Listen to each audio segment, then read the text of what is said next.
Hello, hello, and welcome back to Pump the Brakes. And a big week to pump the brakes, I would say, on multiple fronts. Yeah, pre-post trade deadline, every radio show is like, oh my God, the Patriots, MVP, Drake May, Wagon.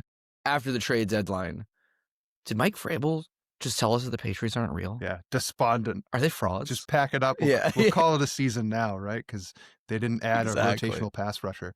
Yeah, I don't know. If I had to pick my biggest losers of the trade let's do that. Let's talk biggest losers of the trade deadline, right? Because the Patriots, a lot of people think are one of them. So biggest losers of the trade deadline to me, Buffalo Bills. I thought the Bills would do something. They're, in my opinion, the best team in the AFC. They might be, the way they're playing, at least in the moment. Their defense gave Patrick Mahomes more than he could handle. They have the quarterback they have. The run game's going again. I thought they would have made an ad for like a receiver or something on defense, but something that takes them over the edge, right? Like their window is not going to be open forever, right? They're a win now team. Yeah, they're smack dab in the middle of that Super Bowl window. Now's the time to make a move.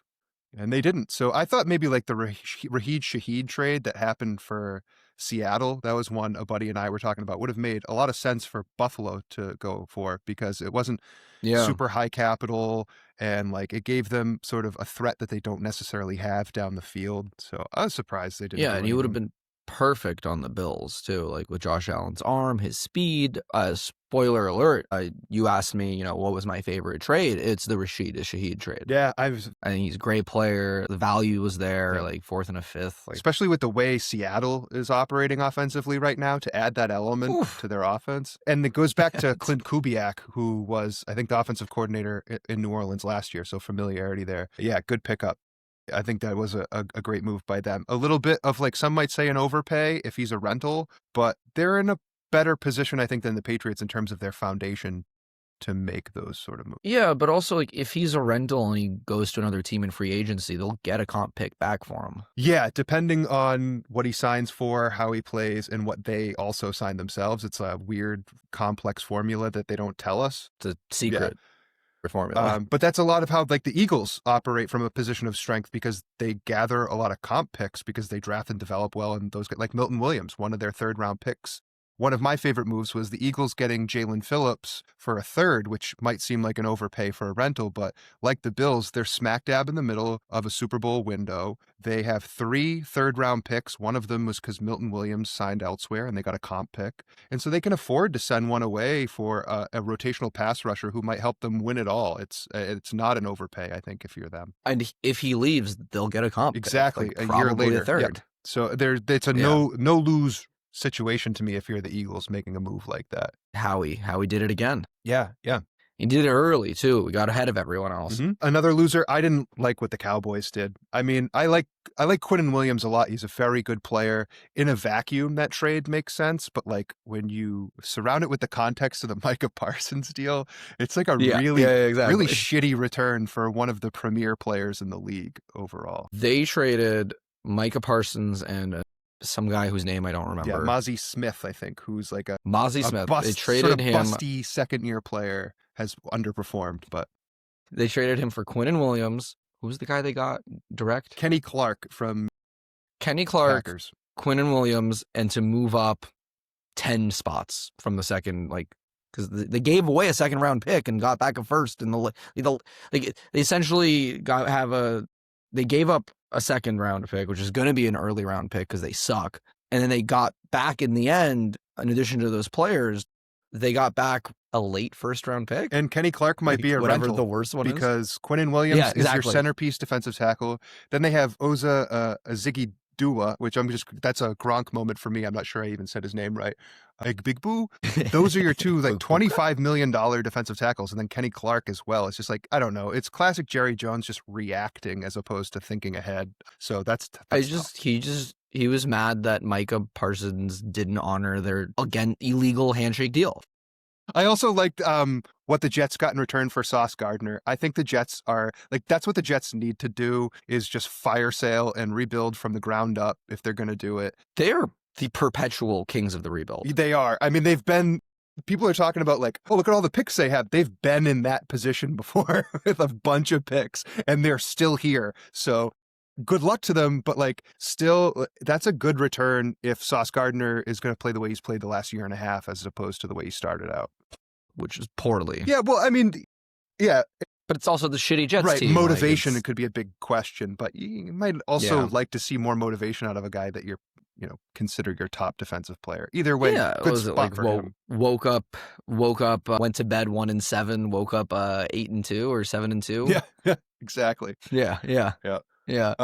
And then another big loser from the trade deadline would be you, the Patriots fan, and I separate that from the team. Because the way I look at it is like, say, for instance, they go and they get Draymond Jones, who was a pass rusher from the Titans who went to the Ravens for a 4th-round pick. Say, for example, you get that player. Is Jones going to meaningfully change your ceiling as a team? Is he going to meaningfully change your ability to beat Kansas City, Buffalo, Indianapolis in a playoff game? I don't know. I mean, I think it's about depth, right? It's a question of if one of our like Chazon or Landry goes down, we go from like maybe can hang to definitely can't hang. And in an AFC, the AFC this year is weird and it's weak, and like the Ravens might not make the playoffs. The Chiefs aren't in the playoffs yet. They'll make it, but they're not. Like, I don't think there's any team this year that the Patriots don't have a chance to beat at home. And as much as like I'll play devil's advocate here, is like as much as we can be like, oh, it's like they're probably not going to win. You don't get a lot of chances to have a chance to win. Yeah. And so to not make any improvements, I think is... I'm 100% with you. And I think where I ultimately fall is where we were last week on the podcast, which was you can toe the line between spending too much and doing nothing, which Jones would be an example of that. But for argument's sake, I guess I'm saying that same logic that this AFC is wide open and you can compete with anybody could also be used to say, well, why would I spend a draft pick when I'm playing with house money and I can already compete with everybody? And the depth thing is what it gets to. That's their biggest issue, is depth.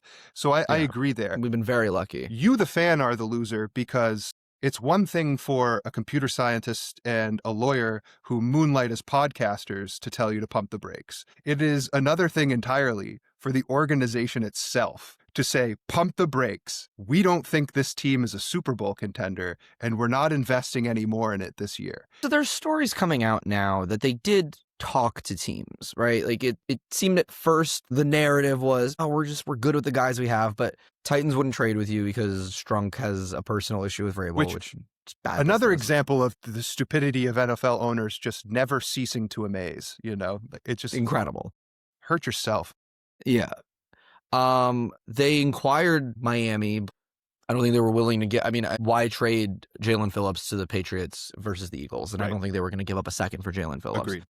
And like, probably, I don't know, who's the best guy? Do you go out on a limb and you give up a first for Trey Hendrickson? That feels like an overpay. That feels like, okay, that's way too much, right? I think they wanted to make a move. I don't think they had any good options, and they weren't willing to overpay. They weren't willing to go over the top. And then at the end, there was nothing really. The teams that were selling were really, like, if we're being real, Dolphins, Colts, Jets, 2 of whom are division rivals, one of whom has a personal vendetta against our head coach. Yeah, Titans. Yeah, no, I agree with you. Saints as well, to a lesser extent. They probably should have sold more. Yeah, they're walking a really fine line.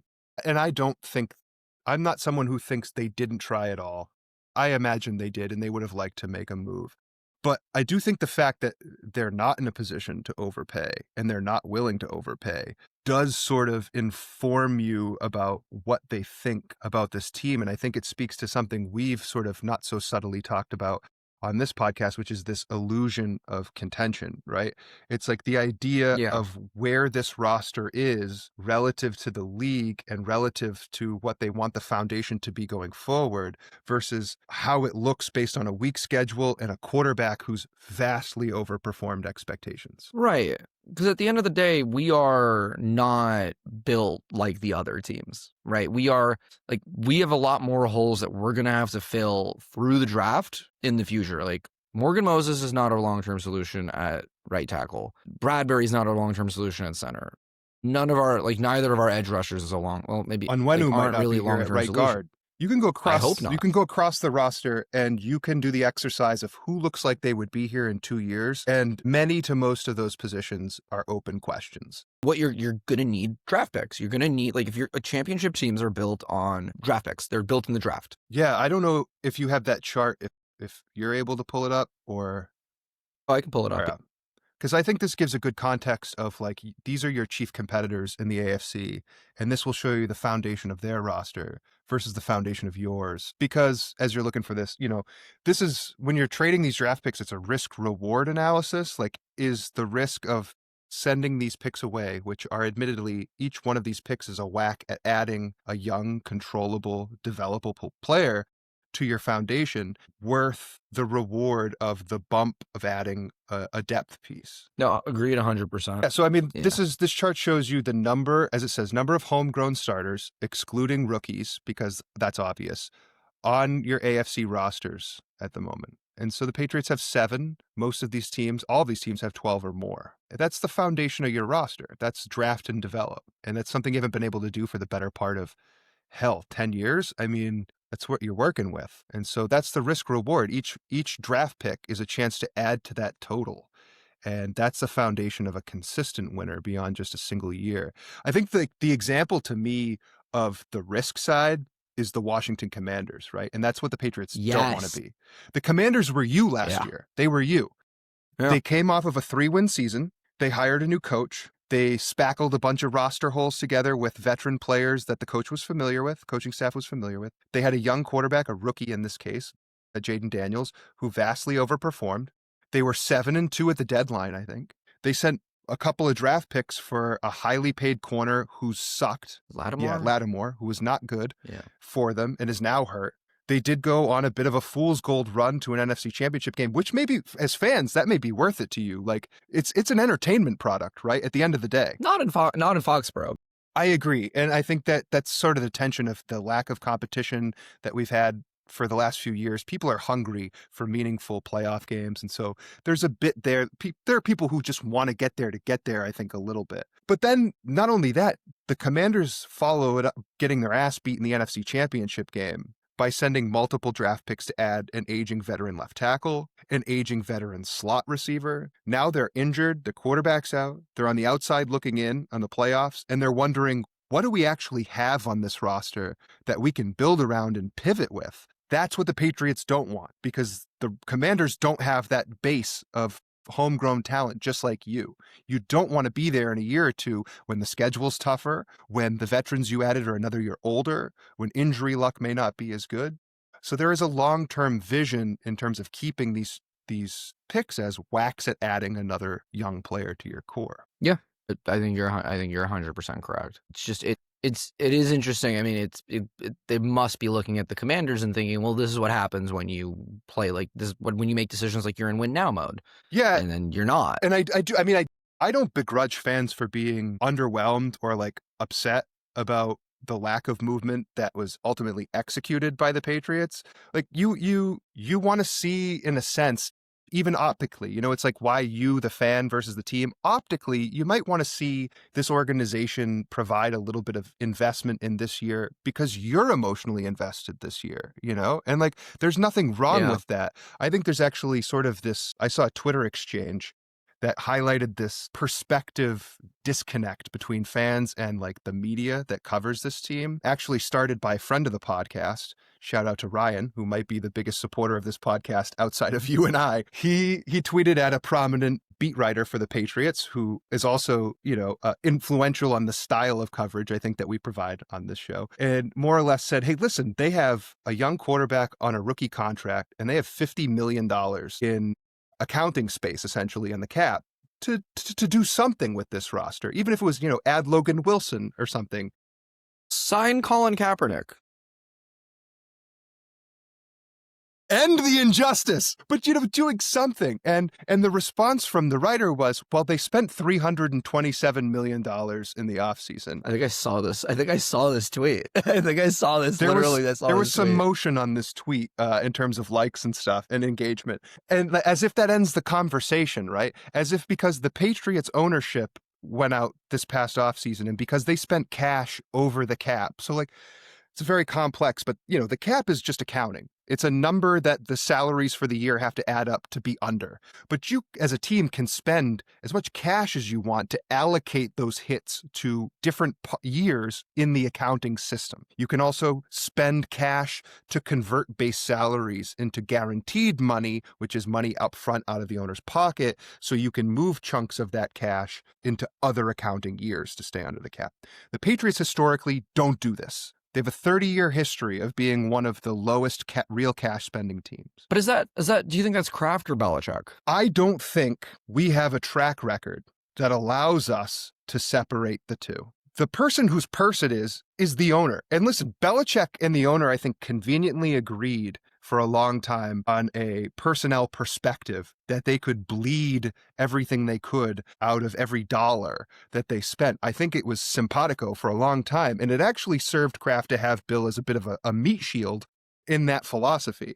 But it's I would say, what track record do I, the fan, have to rely upon to feel good about the Kraft's absent Bill? They haven't earned it yet. But they have spent money, right? But like post Bill. What are they supposed to do? What are we talking about? What is post? You're right. I'm sorry. I was thinking of post. Think of it this way, right? But that's not right. That's not post Bill. Think of it this way. I mean, they finished with 4 wins 2 years in a row. They hired a new coach who they knew was going to implement new systems, and they'd have to blow out a good portion of their roster. They had no choice but to spend this offseason. They had to spend this offseason. So what track record do fans have to rely upon to indicate that they're going to use, cash spending to maximize not just this window and the rookie contract for Drake May, but, just generally going forward? I think it's fair for fans to question that. I think it's fair for fans to be frustrated with this and not, the idea that, well, they spent this time, so, what else could you ask for it? That's just not realistic to ask of a fan, and there's nothing earned. More. We want more. Yeah. There's more money. I mean, Listen. It was the greatest 20-year run in the history of the sport, okay? And they didn't spend a lot to accomplish it. So, kudos to them for giving us the greatest 20-year run of all time. And they've cashed in on it. Of course, it wasn't like they sold, 10% of the team? They sold 8% for cash? for exponential amount of return on what he spent to buy this team, because once those television contracts kicked in after the last CBA, the old money ownership of this in this league, like the value of their team skyrocketed. So they made out fine from that. But also, like, hey, don't get me wrong, I want the owners to win. I'm a capitalist. That makes one of us. But like, even just the last 6 years, we had to live through utter incompetence from the top down in managing this organization, including one of the dumbest coaching hires that we've seen in modern times, spearheaded by ownership. So like, I've never seen that before, where you promise the team to a guy and then... Not only that, I mean, this is a tangent, but like, not only that, but you're moving on from... And this is, we're going back in time and we're relitigating old stuff. But it's interesting to me that, like, you were moving on from a system that revolved around Bill Belichick basically as the sun of the solar system, and you were so tired of that you needed a completely new perspective, that you didn't do any external even interviewing. You hired a GM who already worked under him in personnel, and you hired a coach who already worked under him as an assistant. You didn't even see how the league operates. You didn't bring anyone in to understand how other teams do things. You just kept rolling forward without the guy you didn't like, who I wanted them to move on from. They just really wanted Mike Vrabel. No, listen, they knew that Mike Vrabel needed a year as a consultant in Cleveland.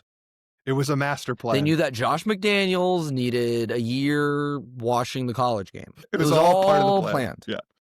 Yeah. Exactly. All those assistants that they had to pay and then fire and pay new assistants. I'm sure that was and all. And you said they don't like spending money. Yeah.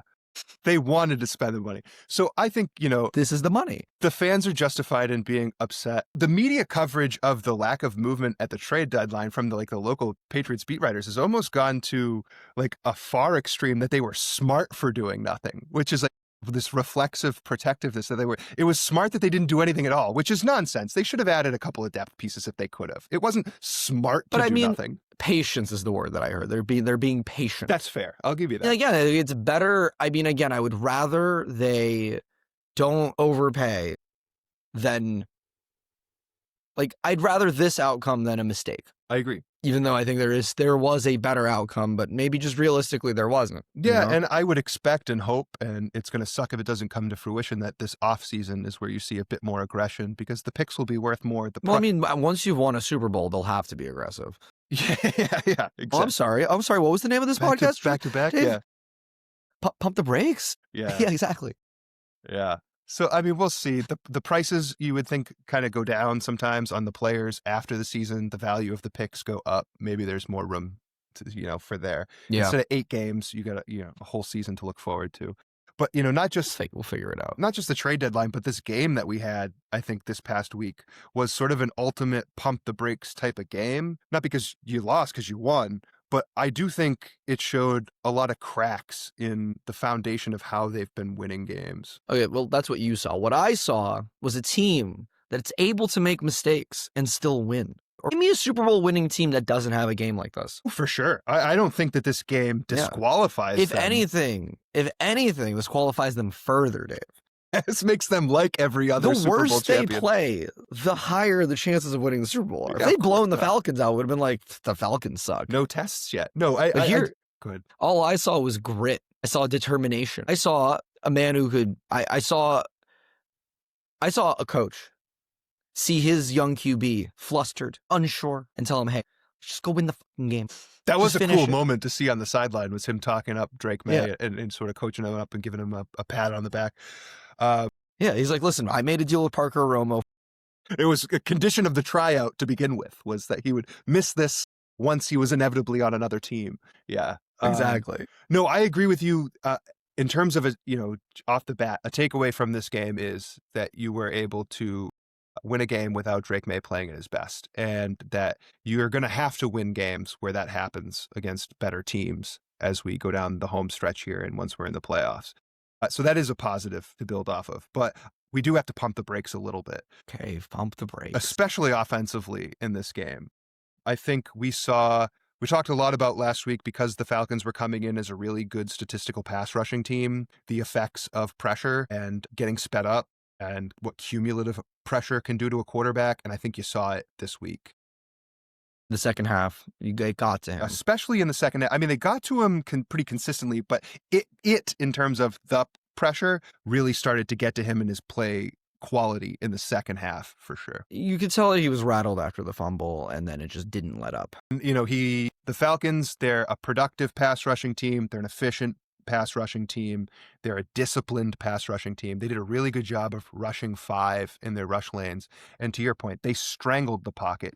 To me, especially in the second half, the combination of no Kayshon Boutte to one side, and also the ability of the Falcons to strangle the pocket and not give May the ability to step up and into his throws, was noticeable watching it on TV, that he wasn't able to get everything under the throws as the way he would normally want to. 6 sacks in this game, I think, makes him now the second most sacked quarterback in the NFL. And to me, it was a bit of a backslide in terms of his play under pressure, because I had him responsible for 3 of the 6 sacks. He keeps running into sacks. I saw a statistic. He is the second most sacks caused by the quarterback, only above, I believe, Jackson Dart. Yeah, it seemed to me like at least on 2 of the sacks, he just gave up on a check down option or missed an open receiver, which are things we talked about before, is like not leaving food on the plate before taking off. And he took off and he just ran into the teeth of the rush because there was nowhere to go. Yeah. And then there was one where it didn't look like he had anything downfield, and he sort of tried to take the edge around the left tackle, and he just tripped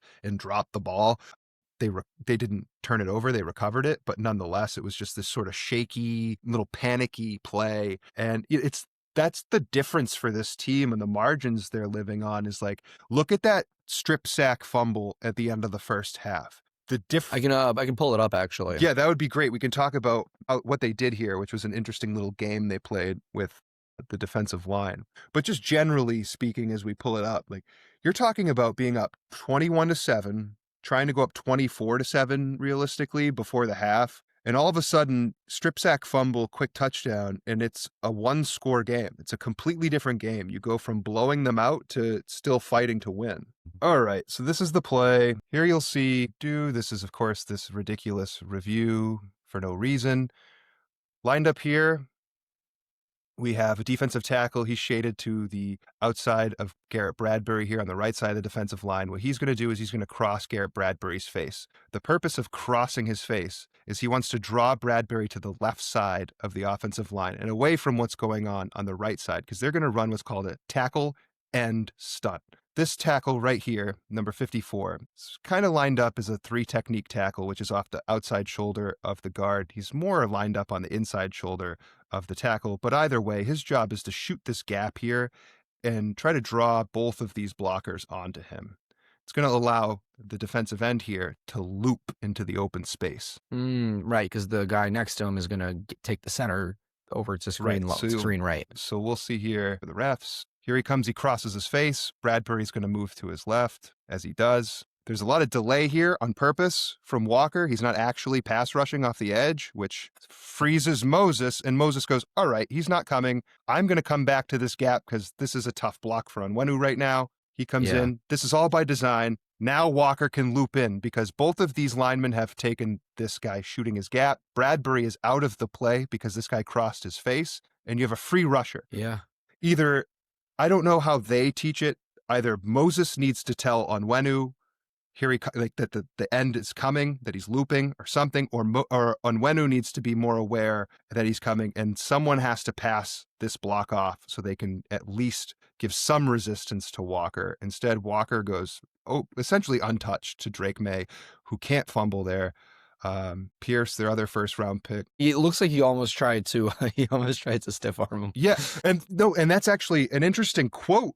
The great play by Will Campbell there to prevent a touchdown. Ultimately, it was still a touchdown a few plays later. But there was actually, I made note of, one of the commentators said, you start to try to break tackles against these guys, and this is what ends up happening. And Drake May is in a habit of trying to break tackles against these defensive linemen and these linebackers when he's running the ball, that you're bound to inevitably make a mistake trying to do too much. And that's part of what happened on that play. So that's the pressure getting to the quarterback. That one's not his fault. That has to be blocked up better. Onwenu was really bad in the pass game in this game, and Wilson, the other guard, took a step back in the run game as well. Not great. Yeah, I was really hoping for a Henderson breakout game, and me and my fantasy team did not receive it. Yeah, it's strange, man. It feels like whenever he's running to the outside, his athleticism can take over when there's space, and he just sort of does his thing. But whenever there's like a run in between the tackles, and just a little bit generally, it feels like he runs hard, but there's no move, there's no vision, there's nothing after initial contact. He's just sort of getting what's there. He's not good at getting, he's just not good at, he's last. He's dead last out of 44 running backs with yards after contact. Yeah, he's not seeing the field. He's got no feel for the game right now, especially in my opinion, between the tackles. And I'm not concerned in this, is he a bust sense, right? This is too early. It's year one even is too early to say that. But I'm starting to get concerned about his ability to be a contributor this year on the stretch run, because it just doesn't seem like it's coming together. And this was one of the teams where you'd hope, with the opportunity with Stevenson out and them not being a really great run defense statistically, we talked about how we'd hoped the run game would get going. And you just really hope that your second round running back produces, year one. Yeah, when you take a running back, just like Sony Michel produced year one and only year one. Yeah, when you draft a running back that high, they've got to contribute early, especially with how badly this team needed explosive playmakers. To use a pick that high on a running back that you expect to be one, you kind of needed him to be one just the way you built your roster this year. I just want to say the other thing with Henderson is the pass protection is really bad. And it was a strength coming out of college. We've touched on it a few times. There was the last sack that Drake May took in this game, the 6th sack of the game, was a direct result of a really atrocious pass protection rep by Travion Henderson. So really? Yeah, you want to pull that one up too? Let's pull that one up. Yeah, let me look for it. We're going to pump the brakes. You got to pump my brakes, Dave. You got to show me Travion Henderson getting beaten pass protection. Yeah, that's the 6th sack of the game against Drake May late in the game. And if you're going to be out here on these passing downs, this is why Ramondre Stevenson is getting more playing time when he's healthy, is because he can pick these up better. Let's see. That's actually not Jalen Walker. Sorry, it looks like a safety here that's coming through. He just shakes him. Double. Yeah, not even as physically imposing a player, but he just sort of sizes him up little shake and bake. He doesn't even make a move. Like, he doesn't swim over him. He doesn't really rip. He just runs by him. And now May is running around. He has nowhere to go. So he's running into pressure here. He's trying to get around it. He does his best, but like, there's not enough space. And so, he's got to be better in pass protection as well. Just didn't cut it. Kyle Williams. I don't know, man. There's no connection there right now between him and Drake May. He came in later in the game, and it was clear again. He's just not on the same page. Yeah, they're just not on the same page. And with this week coming up, maybe he'll get some first team reps this week. They'll figure it out. It's Drake May. It's going to be interesting, actually, in my opinion, to see. I know the coach sort of is, he's good at pumping these guys' tires and trying to get them to stay locked in and engaged. He mentioned that he's going to get more opportunity here, potentially with Booty out. Yeah. Andrew Borregales didn't even know how to kick a field goal until Mike Vrabel talked him up. I would just pump the brakes on the idea that Kyle Williams is going to see a significant increase in play time against the Tampa Bay Buccaneers because they're a very good football team, and he's not the most professional wide receiver you have that can play the X spot. I'm interested to see Matt Collins. Yeah, I'm actually interested to see just how much more of a workload Kyle Williams gets versus how much more we see Matt Collins lined up more in that Booty role. Because this is a big game in terms of this is a playoff caliber team. Can you handle having Kyle Williams out there for a significant amount of snaps? It might be something that gets tried early and just they pull the plug as soon as they realize it's not going to work. We can let him loose on the Jets. Yeah, or like the Bengals' terrible defense coming up soon. The Giants have a pretty hopefully Booty is back at that point anyways. He says in his Discord. He said on his Discord.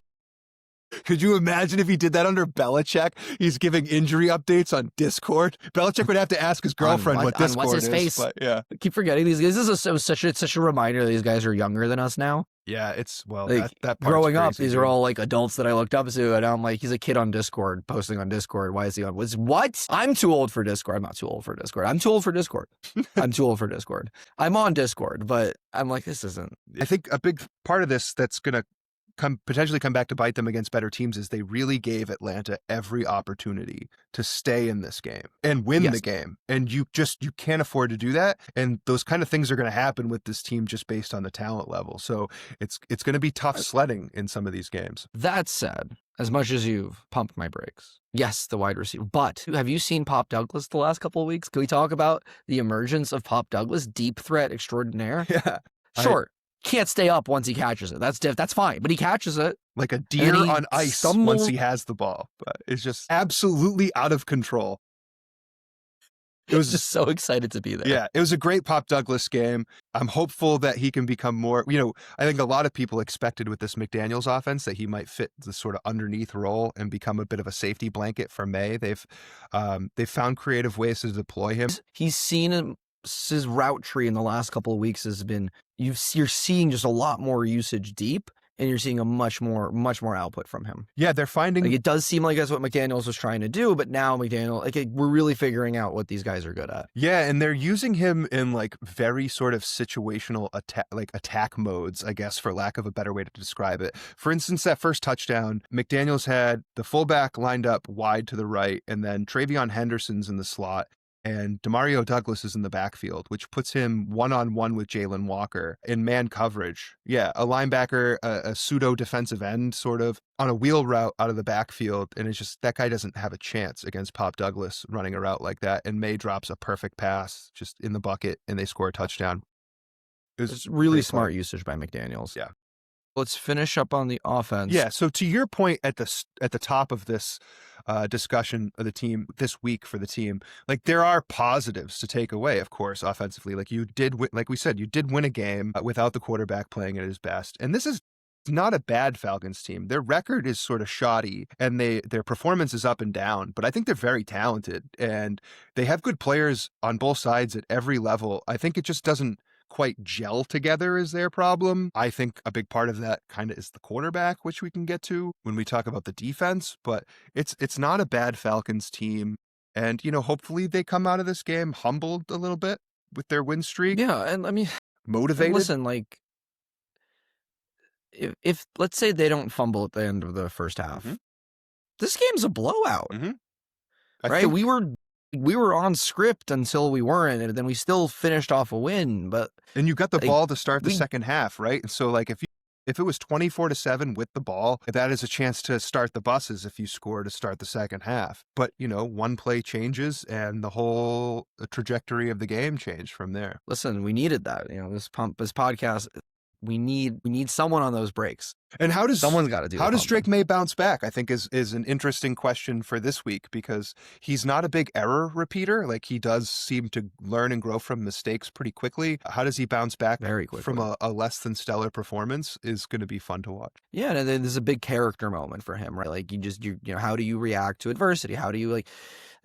people are crowning him, the future of the franchise, including me. But it's stuff like this where okay, how does he handle having a bad game? Does he bounce back? Does he have that mental toughness? And listen, he bounced back from last season. Yeah. So already we're on a good track. Right. The stakes are different though now. To your point, the last year we saw him have to survive a lot of bad games, and he did bounce back from that year. But now you're in a context with a competitive football team that needs you to be ready every single week. It's going to be an interesting test for the face of the franchise, which is what he is. Yes, he is. All right. Let's talk about that defense. Yeah. I mean, listen, you let them put up 23 points, but we won the game. We won the game. Yeah, it was an uneven game defensively, but it wasn't a bad game in my opinion necessarily defensively. Mm-hmm. The big statistic that stands out to me is the Falcons were 1 for 10 on third downs, which is pretty atrocious. That's terrible. To me, it was, I don't know if it was so much something the Patriots did, as I thought it was a combination of just looking at some of the third down plays after the fact. Some of them were pretty sus play calls, like a lot that was just short of the sticks, short of getting the first down as a play call, which you don't love on third down consistently. You want to try to push the ball. But the other reason why they couldn't convert third downs was Michael Penix. This was a fascinating Michael Penix game from the standpoint that statistically, broadly, one of his best games that he's played as a pro. I think his situational inaccuracy and the panicked way in which he played quarterback in this game was why they lost. 7 of those third downs were incomplete Michael Penix passes out of the 10. 7 out of 9 failed third downs were him missing the guy. He's just not a Drake May type guy. No, he certainly isn't. I wasn't a huge fan coming out of college. The lefty thing is weird. Always weird to me. He's got a sort of wind up motion a little bit. There were times where it was he couldn't get the ball out of his hand coming across his body. He threw a screen pass into the ground between him and Bijan Robinson. It was just strange. And I thought he got bailed out time and time again by Drake London, who to me was the star of this game for either team. The best player in this game was Drake London, for sure. Incredible. He was incredible. He was unstoppable, right? Yeah. I mean, he was that X factor, it's you see that when Jamar Chase heated up a few weeks ago, and you're it doesn't matter how good your corners are, no one's stopping him, right? He mossed Christian Gonzalez. That's not Christian Gonzalez played a good game, but he got mossed. Yeah, I mean, the one thing Penix did benefit from was there's a lot of soft zones from this Patriots defense, in my opinion, where he could just sort of, because the pass rush, they were decent pressure, but they only got 1 sack. They didn't get home basically at all in this game. If you don't get home with 4 and you're going to sit in these soft zones, even a decent quarterback is going to find an open receiver at some point. The other thing they did really well was they exploited Marcus Jones with motion and lining him up one-on-one with Drake London, which is, he's a 5'8" corner. This is what he struggles with. You put him up against a 6'2", 6'3" jump ball receiver, arguably the best jump ball receiver maybe in the league. And, now that Mike Evans is done, they switched up. They got a switch on him 2 times in the end zone, targeted him both times, beat him. And listen, Carlton Davis also got beat by Drake London in the end zone as well. We need more out of Carlton Davis going forward. But to your point, Christian Gonzalez, people will remember him getting mossed at the end of the game and borderline concussed. But I thought this was a great Christian Gonzalez game. I agree. Up until then, he was great. Yeah, he battled with London. He had 3 pass breakups against him. Exactly. Multiple times he made plays. He also made some good tackles. Yeah, I don't know if you saw that. Yep, and he was another week where he is consistently a willing participant in the run game as a tackler. That was a knock on him coming out of college. And then when he broke his collarbone in his first year, was just like, is this guy, one, built for the game? And is he tough enough for the game? And I think he's a tough player. I think those concerns are overrated at this point. They're a bit of a narrative. And he seems like all the way back now. I think another stat for you, Dave. I got a stat for you, Dave. Yeah. Another week, another runner held to under 50 yards rushing. And this time, Bijan Robinson. Yeah, run defense dominant again. Milton Williams just earning that bag. The whole front, Tonga, Durden, Milton Williams, Barmore, these ends have been pretty decent. They get a little carried away trying to rush and getting clipped inside. That happened to Chase on a one play in this game. But I know a concern of yours was that they wouldn't be able to set the edge. I think they did a decent job setting the edge. They did, and the downhill tackling from the second level as well. Like you said, Christian Gonzalez. The ability to bottle Bijan Robinson up in the pass game once he catches the ball and not have it turn into a 12, 20-yard gain on the ground off a screen pass.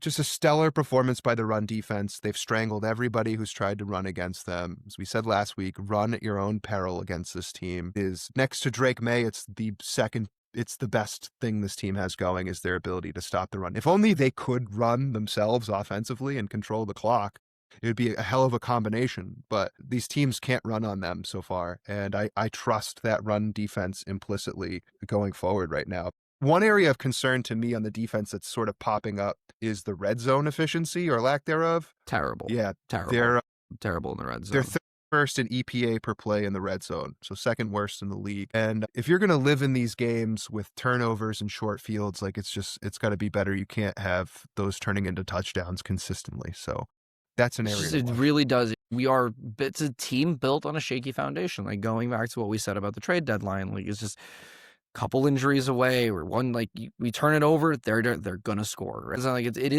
it's why I'm both like, it's scary because fragile team, but at the same time, it is, despite that, we still won. Mm-hmm. Like we still won the game. I mean, you saw that from Vrabel. Such a different style from Bill, right? Like going into the locker room is like, gotta find joy in those wins. Like, listen, we'll improve, sure. But like, we won an NFL football game, boys. Like, and he just wanted them. Like, he's in this culture where like they're holding themselves accountable, and then he's telling them to be happy, right? Yeah. Like that's great. I think the perspective of being a player in that league, a player who has sort of traversed all levels of player, from an unheralded young player to a veteran free agent to an emerging star to a key contributor, multiple Super Bowl wins to an aging veteran. Like Mike Vrabel has run the gamut as a player, and so he sort of understands, I think, the player experience, which is great. And he also seems to just have a really good sense of how to manage millennials, Gen Z, whatever else is coming, into these locker rooms and treating them in a way where he meets them where they're at and maximizes their ability by sort of holding them accountable, like you said, but gassing them up where he feels they need to. And he just seems to be that right touch. Yeah, like you really just see that the team is bought in. Like even Stephon Diggs going into the season was a huge character concern. Mm-hmm. And he's been one of the leaders of this team. Absolutely. You saw there's the mic'd up clip of him asking McDaniels if there's anything that like you need me to do. McDaniels wants him to like. Yep. You see Mike Vrabel doing his little celebration now all the time on the sideline. It's great. You gotta love it. Yeah. Yeah. Oh, I also wanted to awesome note guy. Jalen Hawkins, I thought, had a really good game. It's good to have him back. 2 straight weeks where the safety plays improved because of him in the back end. Good play. Yeah, it's just good to see improvement. All right, listen, man, we got the Buccaneers coming up this weekend. This is probably biggest fraud check we faced so far, right? Yeah. Like, we gotta beat the Buccaneers. This is an actually good team. We're going into their house. I think it's a tough matchup. I'll let you break it down. Yeah, I don't love the matchup for the Patriots, especially after what we saw last week, because I think this Tampa Bay team profiles very similarly to Atlanta. Not in like the certain players they have, but in what they do well. They are top 10 against the pass. They're top 10 in sack rate, top 5 in pressure rate. So very similar to Atlanta in that sense, that their pass defense versus your passing offense is strength on strength. I think they're strong at just about every level. They have contributors who can get to the pass rusher. They have an ability to cover. So it's another similar matchup on that side. I think, except now they have a quarterback. Exactly. And that's the difference. You're on the road. There's more talent, and this is the best quarterback you'll be playing in a month since you played Josh Allen. So this, to me, is, like you said, Falcons with a better quarterback and on the road. You can't make the mistakes you made in that game because of their strengths and get away with it in this one. You got to button it up. It's got to be a playoff game type approach, which we've seen them do. We saw them do it under the bright lights of Sunday Night Football on the road against Buffalo. This is another time where you need a performance like that. Their weakness is they don't stop the run particularly well, but again, like, you don't run the ball. We don't run the ball very well. Like, you had over 100 yards rushing cumulatively last week, which is nice, but it wasn't a really effective running game. Because if it was an effective running game, it wasn't explosive. No, if it was an effective running game, you wouldn't have seen what was happening to the quarterback happen, because they wouldn't have been relying so heavily on him, and he wouldn't have been under such relentless pressure. To me, the Buccaneers offense, statistically, they're sort of in the middle of the pack, pass and run, but they don't give up a lot of sacks. They don't turn the ball over a ton. To your point, the talent of the quarterback is at a different tier than what they've played recently, and some of those quarterbacks have given them struggles at times. And they're coming off a bye. And they are coming off a bye. They're rested. Their offense, to me, one of the things that concerns me about their offense against this Patriots defense is we've talked a lot about sort of that intermediate depth, 10 to 20 yards, your soft zones, your linebacker safety level of the field. The Buccaneers attack the intermediate depth of 10 to 20 yards in the passing game at the third highest rate in the league. They're really good on crossing routes and attacking the seams, so they could pick apart your zones. That's a tough matchup to me. Both sides of the ball, I think their strengths match up well against your strengths. So it's going to take that kind of performance that we saw against Buffalo to get it done. You got to see the Buffalo team show up again, right? You got to see the team that walked into Buffalo, didn't make mistakes, and beat the Bills. The primetime Patriots have to show up this week. There's no two ways about it if they want to win this game. And which Patriots are going to show up? Is it going to be the team that beat the Buffalo Bills, or is it going to be the team that let the Falcons come back? Because I'll tell you right now, Baker Mayfield is not going to have 7 incompletions on 9 passing attempts, or 10 passing attempts on third down.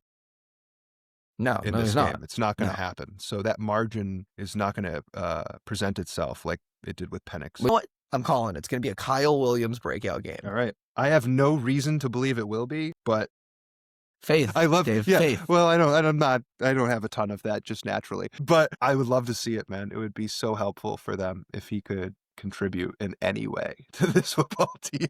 At all. Yeah, just like have like a modicum of positive impact. 3 catches. Anything. 3 catches. Literally I will take 3 catches from Kyle Williams. Can we start at 1? I just want to see him have a pulse, Over under 1.5 catches, Kyle Williams. That's a great line. I'll say he gets 2 catches. Okay. That's me. See, you do have faith in Kyle Williams. Me having faith. It could very easily be none. He catches 2 passes. One for a loss, the other fumbles. Yeah, exactly. Ripped out of his hands or something.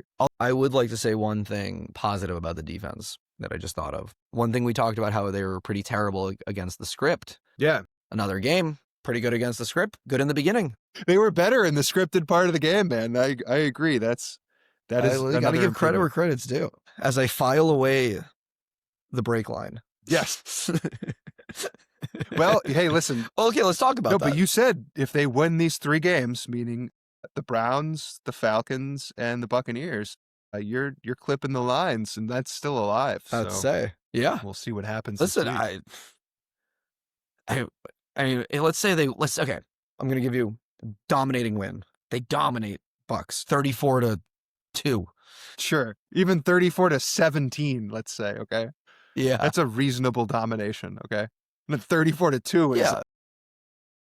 Which for some reason we got a safety. Pump the brakes. Drake May gave up a safety. All right. But it was one of those punter safeties when he runs out of the end zone to finish the game. Yeah, they gave them the 2 points. Some weird Bill Belichick move, So your hypothetical is they blow out the Buccaneers. What's the reaction? What's going on? Are you cutting the brake line? Are you sitting there filing those brake lines with me? I'm not, because the NFL season is a long run, and my perspective on it doesn't change. I know fans, content creation, media, we live in an immediate world. The NFL season is not an immediate thing, and it's also a matchup thing. And while I don't initially think this is a good matchup for the Patriots, if they win 34-2 or even 34-17, there's going to be something about this matchup that got exploited that we didn't see, and we'll have to reassess, and maybe is more of a strength of theirs than we thought. But that doesn't mean it matters against the Colts, or it matters against the Chiefs, or it matters against the Broncos necessarily. Okay, all right. So, brakes pumped. Listen. Pumping this is in my nature. This Kyle is why Williams breakout game. This is why you have me on the show. This is why it's called Pump the Brakes. This is what I do for a living. I am a natural devil's advocate. Literally, that's what I get paid to do in my real life. And so I can't, Tiger can't change his stripes, man. You can take him out of the jungle, but he's still a tiger. And I am a bit of a naturally pessimistic guy, but pessimism of the intellect, optimism of the will, not to get too radical here on this podcast by quoting Antonio Gramsci, but that is how I operate. So I'm pumping the brakes. Yeah, I mean, you were, I still remember the 2019 Super Bowl run. You're like, this team isn't going to, no. I'm brutal, dude. Yeah, I can be a little over the top pessimistic at times, so, and just nitpicky. Listen, but, I'm Mr. 34-2. Right, but I think those sort of nitpicks and like highlighting those areas of weaknesses are important, because odds are, it's not that I'm like rooting against them to win it all, or I don't think they can win it all. It's like, here's the reasons why they won't. Like, we're seeing now prospectively the reasons why this might not happen. It's important to point out to anyone who's interested just in this team, in my opinion, from like a deep perspective, to just be aware of the pitfalls. Like, well, if the team doesn't win it all, this thing has been standing out here for weeks, and we might have not have thought about it. So I enjoy that aspect of football. It may seem a little like doomsayery, and it is to an extent, and it's also a bit of an emotional hedge as well. I'm not going to lie. I'm not above that. All right. Of course. I want to protect my emotions and getting too bought into this team, but it's hard to win a Super Bowl. And I think a lot of our fan base maybe didn't realize that, because the AFC Championship game was the Tom Brady, Bill Belichick Invitational for so long. Now it's the Mahomes Reed Invitational. But there's a lot of ways. This is a really complex sport. It's a chess game, and every one of them is different, and every player, I guess you could say, in terms of the teams, is different when they approach the chessboard. Kyle Williams is going to score 3 touchdowns. We're going to blow them out 48-0. 3 Christian Gonzalez interceptions. Nice. Yeah, and the run game is going to be phenomenal. Travion Henderson is going to rush for 300 yards. And Williams will have all the touchdowns off of them. Yeah. Exactly. Great. Well, that's good. I hope it happens. All right. That will change my perspective on this team. I'll tell you that. If Kyle Williams has 3 touchdowns and Travion Henderson has 200 yards this week, then I will cut the brake lines, because it's like, oh, shit. Okay. All right. I think that's a great it's a good note to end it on. Thank you, everyone. Thank you for listening. Go Pats.